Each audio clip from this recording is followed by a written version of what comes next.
Pahayag 14:6 at 7. At nakita ko ang isa pang anghel na lumilipad sa gitna ng himpapawid, na may walang hanggang ebanghelyo na ipahahayag sa mga naninirahan sa lupa, sa bawat bansa, lipi, wika at bayan.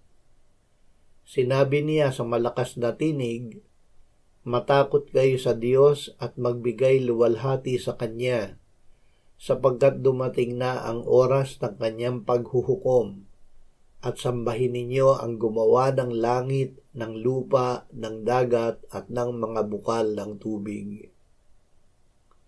Ang Ebanghelyo. Ito ang Ebanghelyo.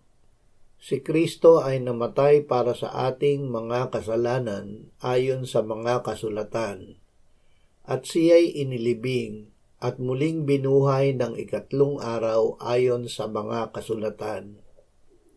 Ang Ebanghelyo ay walang hanggan dahil si Kristo ay walang hanggang Diyos.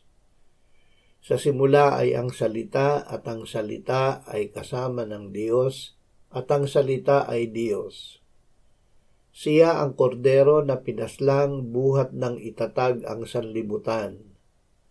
Sinabi niya na siya ang una at ang huli at ang nabubuhay.